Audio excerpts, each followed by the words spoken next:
Monica, a small girl standing just under 5 feet tall, with a thin frame and a face that looked no older than 9, was in a state of shock.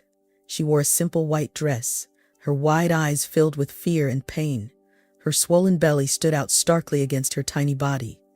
Beside her, Harry, a man with a face lined with worry and tension, ran frantically toward the hospital, carrying the girl in his arms. "Doctor, please, save her." Harry's desperate cries echoed down the hospital corridors, drawing everyone's attention. Nurses froze in shock at the sight of them, while patients and their families looked on, their faces filled with concern and confusion. "What happened?" asked a nurse, trying to keep her composure as she approached the two. Upon seeing Monica's condition, the nurse struggled to maintain her professionalism, though her inner indignation was hard to hide. "She's in labor," Harry cried out, his voice cracking with desperation. "Please, we need help." Without wasting a moment, the nurse called over the intercom. "We need a stretcher at the main entrance immediately." As they waited, the nurse tried to comfort Monica, who was barely conscious from the overwhelming pain. "Hang in there, sweetheart. We're going to help you," she said gently, though inside her confusion and outrage only grew stronger. How could someone so young be in this condition? When the stretcher arrived, they carefully placed Monica on it and rushed her into the emergency room. Harry tried to follow, but another nurse stopped him. "I'm sorry, sir, but you need to stay here," she said firmly, though her tone remained compassionate. "We'll take care of her, but we need to know what happened." Harry nodded, his face a mixture of anguish and desperation. She's my responsibility," he whispered, his voice heavy with guilt and sorrow. "I can't leave her alone." In the operating room, doctors and nurses worked tirelessly to stabilize Monica's condition. One of the doctors on duty, a man with years of experience, had never seen anything like this before. As he washed his hands, he thought about how his shift had begun just like any other. "What kind of monster could do this?" he muttered, the rage clear in his eyes. Meanwhile, in the waiting area, the whispers among the crowd began to turn into audible conversations, as people tried to make sense of what they had just witnessed. "That girl can't be more than 10 years old," said a pregnant woman, her face pale with disbelief. "And the man with her, he must be responsible," added another person with an accusing tone. "How could someone do something so horrific?" "He's probably a predator," another whispered in disgust. "He should be locked up for what he did." Amid the growing tension, Harry sat in a corner with his head in his hands, trying to block out the voices around him. He knew he couldn't let their accusations get to him. The only thing that mattered was Monica's health.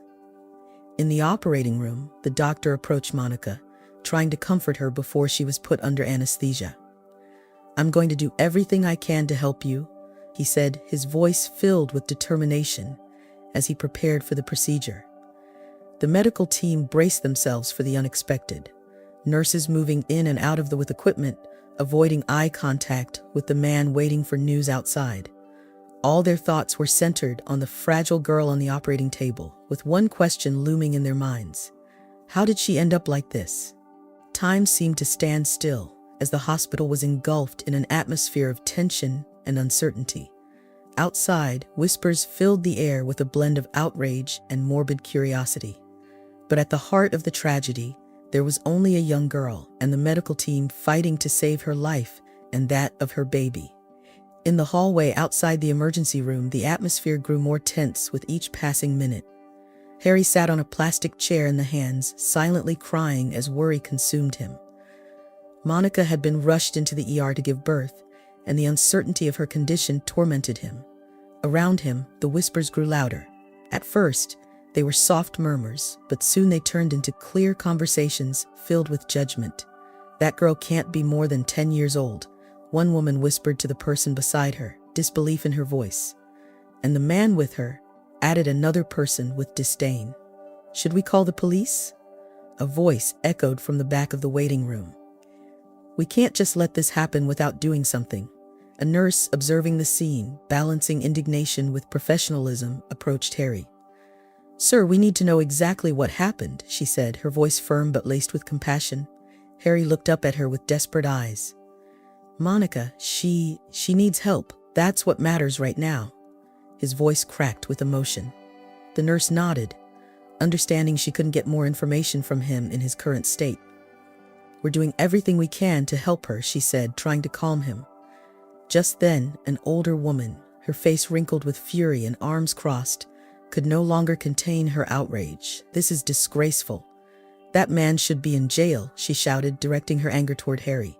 "Yes, we can't let someone like him walk free." Another person chimed in as more voices joined in the condemnation. "Everyone, please remain calm." A head nurse intervened, trying to maintain order. "This is a hospital, and we need to focus on patient care. But how can we ignore what's happening here?" A young woman retorted, glaring at Harry with disgust. How could anyone do something so horrible? The waiting room buzzed with murmurs of agreement, and some people had already taken out their phones to call the police. The tension was unbearable, and Harry, feeling cornered, closed his eyes, trying to block out the chaos around him. Suddenly, a tall, muscular man stood up from his seat and walked toward Harry with determined steps. Without a word, he grabbed Harry by the collar and yanked him from the chair. "You sick bastard," the man roared, his face flushed with anger. "How could you do that to a little girl?"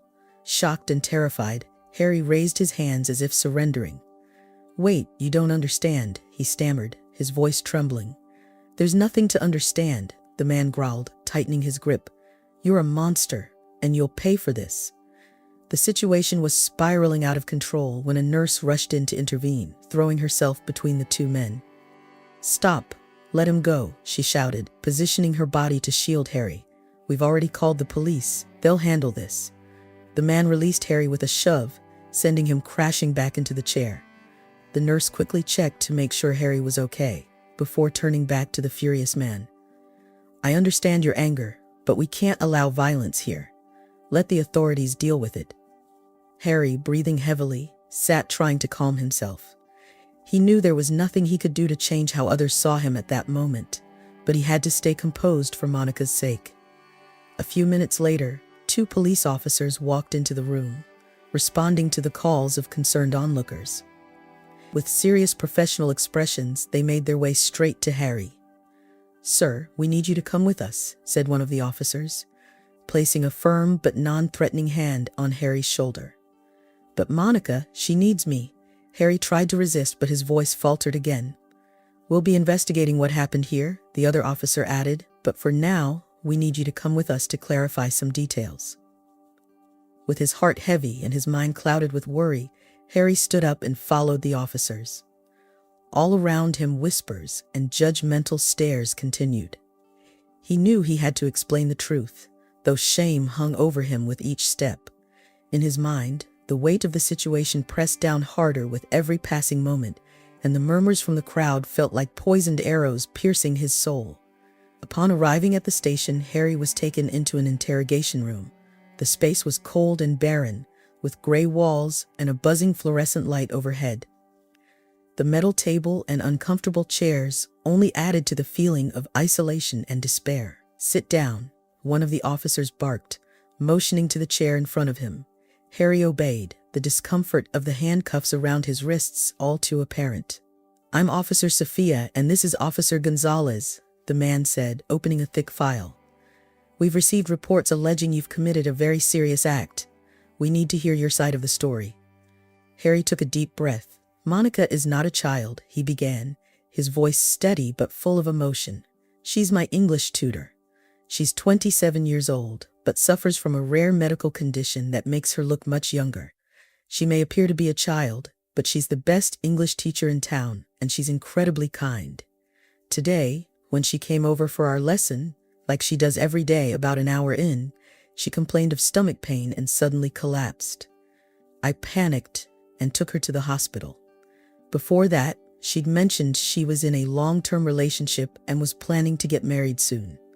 Now I have no idea how to reach anyone in her family." The 2 officers exchanged glances, their expressions unreadable. "Do you expect us to believe that?" one of them asked skeptically, his tone sharp.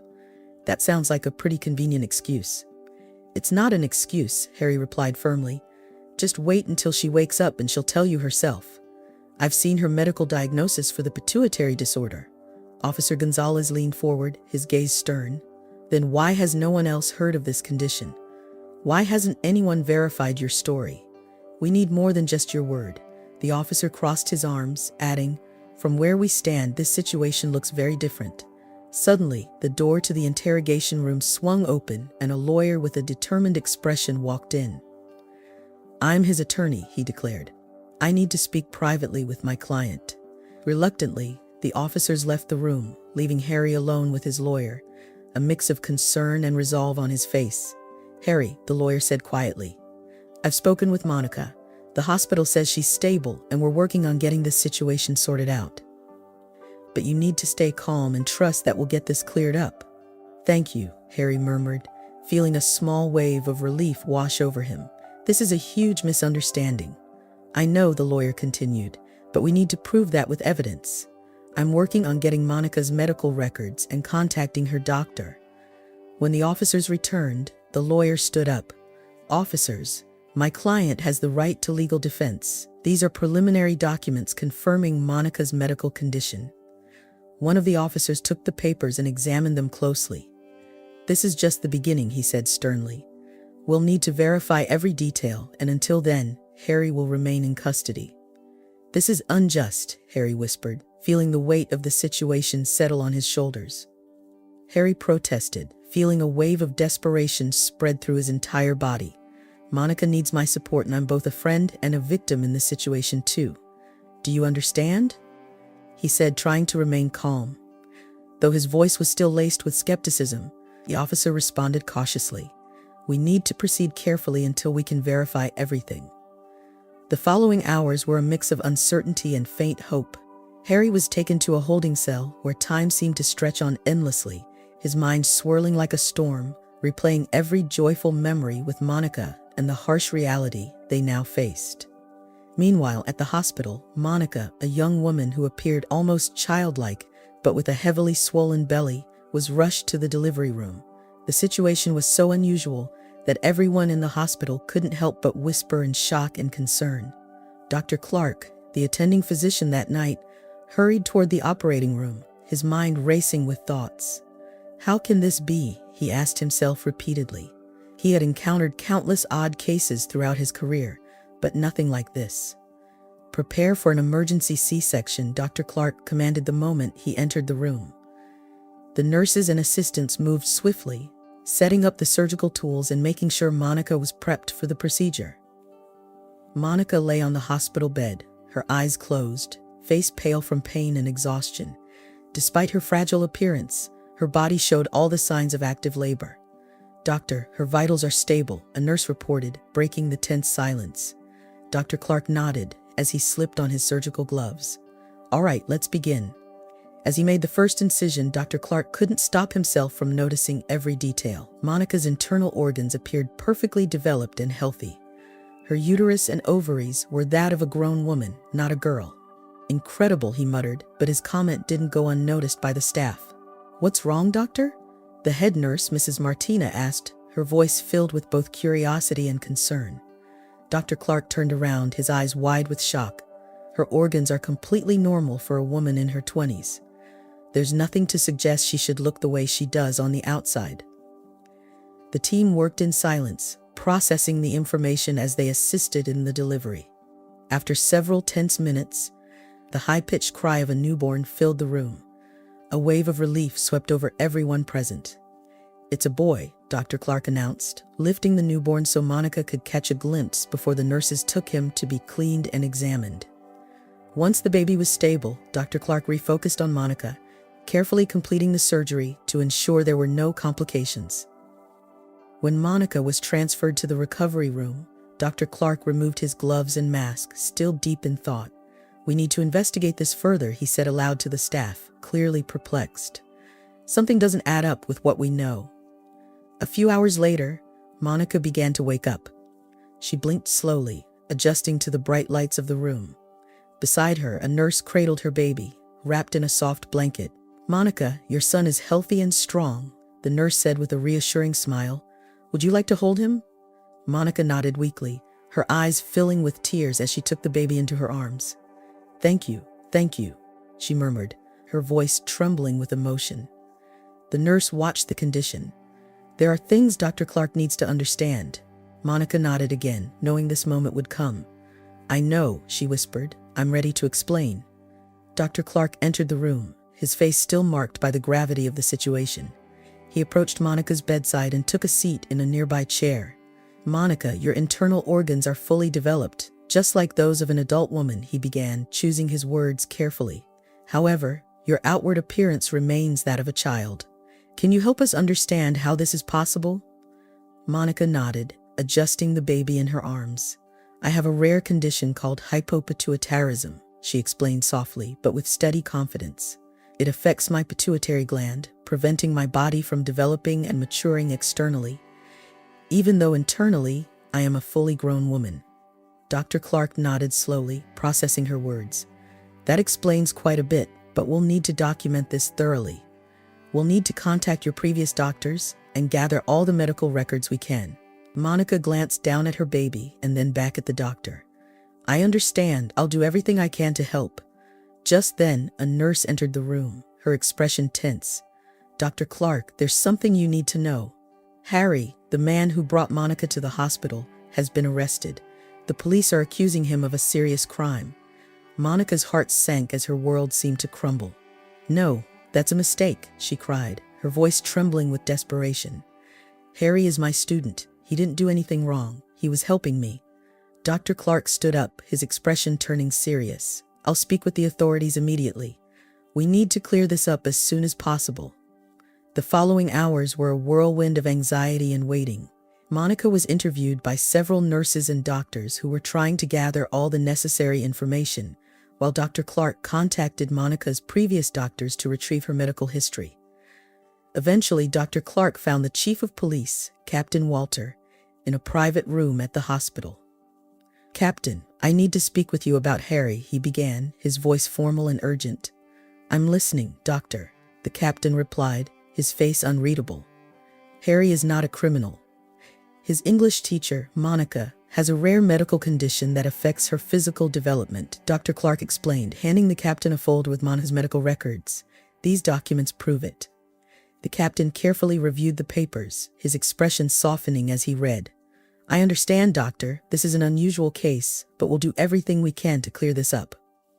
Back in the recovery room, Monica held her baby close, praying that everything would be resolved soon.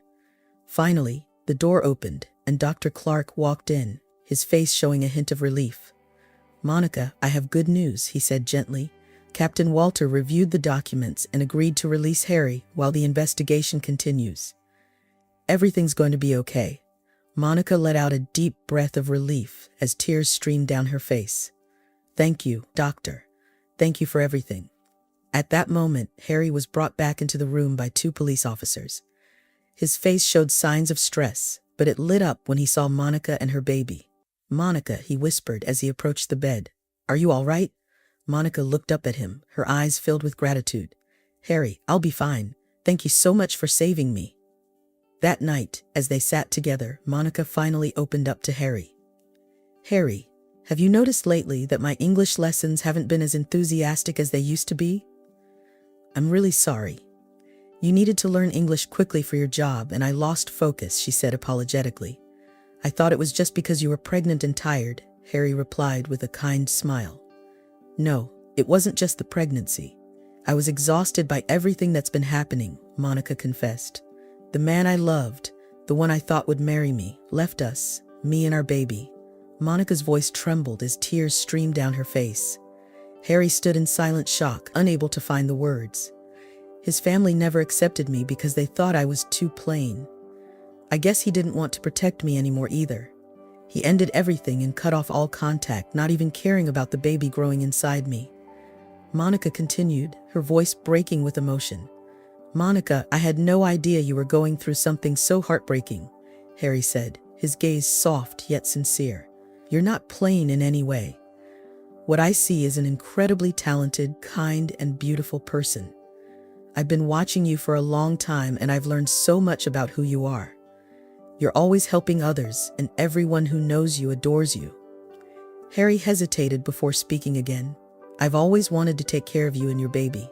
The truth is, I've loved you for a long time, but because you were planning to marry him, I tried to keep my feelings in check. and so Monica and Harry became a couple. As they prepared to leave the hospital, Dr. Clark and his team worked diligently to document Monica's case, ensuring she and her baby received the best care possible. Monica's case would go down as one of the most memorable moments in Dr. Clark's career. Even though she had given birth to a healthy baby, Monica's small frame and unique medical condition meant she needed to stay in the hospital longer, drawing the concern and empathy of the staff and other patients. Every day, Harry was by her side, caring for both Monica and the baby with a devotion that touched everyone who saw them. Even the nurses, who had witnessed countless situations, couldn't help but feel a tinge of envy at the love and tenderness Harry showed his beloved. "Today, we have hazelnut garlic, orange sugar, and some fresh fruit," said Mrs. Sophia with a warm smile as she placed the food tray on the table beside Monica's bed. "Thank you, Mrs. Sophia," Monica responded softly, trying to sit up, her voice filled with gratitude. "Everyone here has been so kind to me." The nurse nodded, adjusting the pillow behind Monica to make her more comfortable. "It's the least we can do. Your case has touched us all." At that moment, Harry entered the room, cradling their newborn in his arms, his face lighting up the instant he saw Monica. He bent down to plant a gentle kiss on her forehead. "Good morning, my love," Harry said, his voice filled with tenderness. "Bambi, I came to see you." Monica smiled, her eyes gleaming with love and gratitude. "Good morning, Harry. How's our baby?" she asked. "He's healthy and strong," Harry replied, holding the baby securely. "Thanks to you." Mrs. Sophia watched them with a smile. "Harry, you're a wonderful father. It's rare to see someone so dedicated and loving." "Thank you, Mrs. Sophia," Harry said, glancing at Monica with deep affection. "I would do anything for my family." In the days that followed, Harry and Monica's relationship didn't go unnoticed by the hospital staff and other patients. Their love and devotion became a frequent topic of conversation, inspiring admiration and respect. One afternoon, as Harry helped Monica walk down the corridor to strengthen her legs, an elderly patient, Anna, approached them. "Excuse me," she said kindly, smiling gently. "I just wanted to tell you both how much you've inspired me. The love and care you show for each other is truly beautiful." "Thank you, Anna," Monica replied, leaning on Harry's arm. "We've been through so much together, and we're so lucky to have each other." Anna nodded, her eyes full of understanding. "That's the most important thing. Love and family. They're the greatest treasures in life." As the days passed, Monica slowly recovered, but her condition still required ongoing care.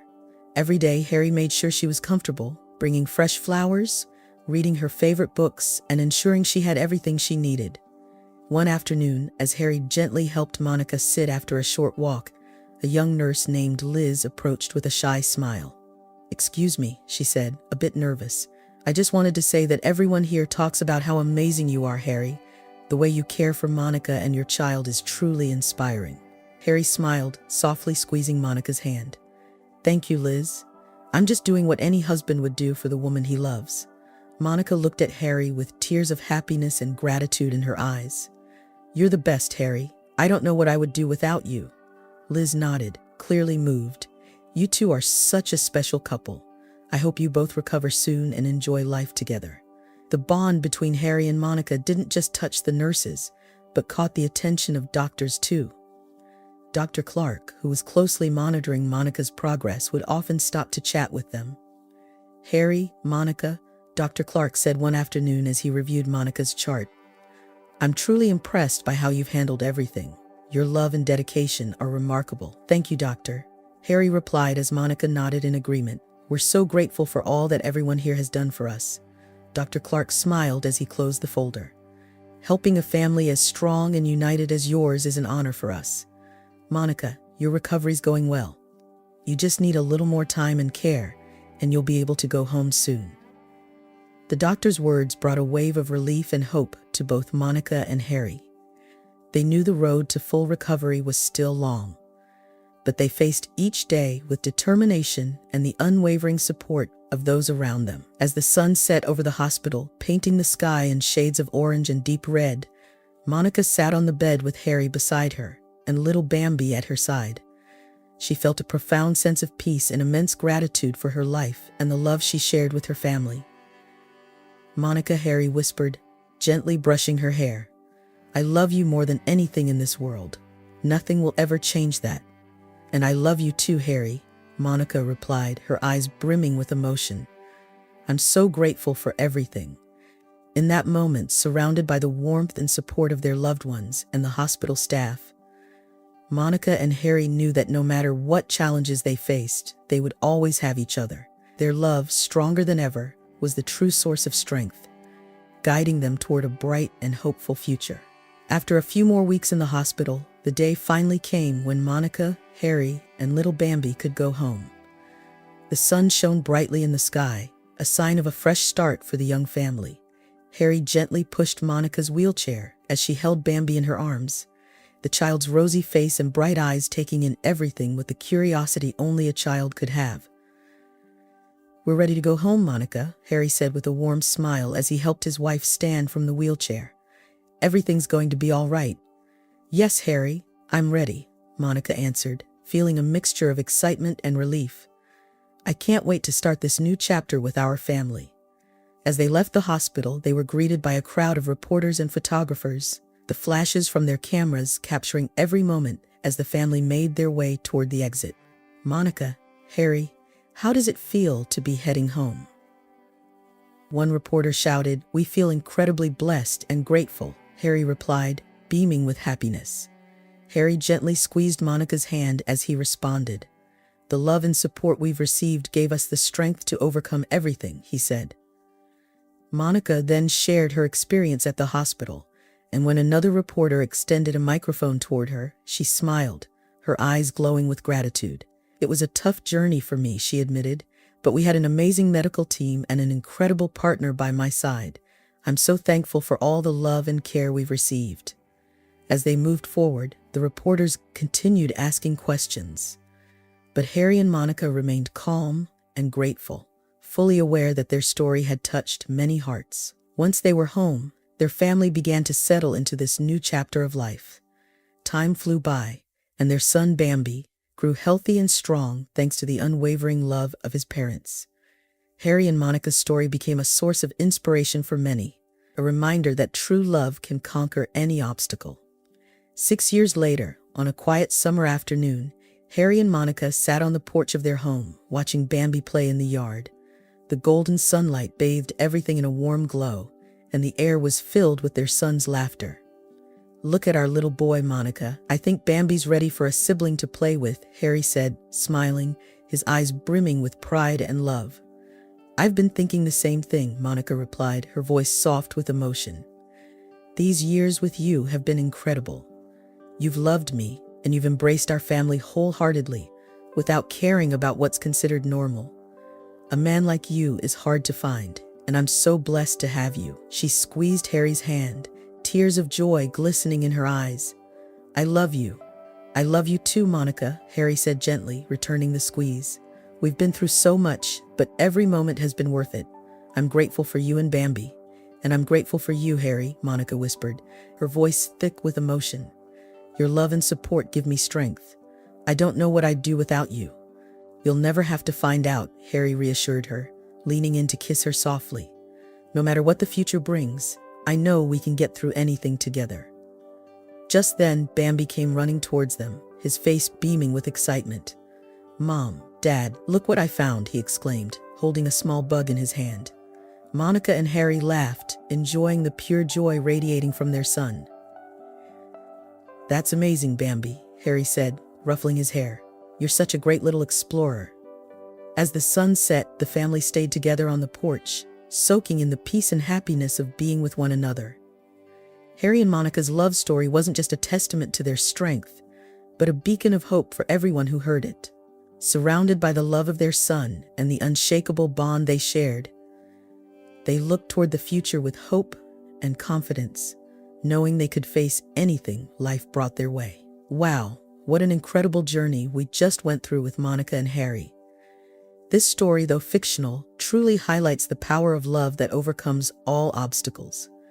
It's not just about romance, but about unconditional support, acceptance, and standing by each other through the toughest times.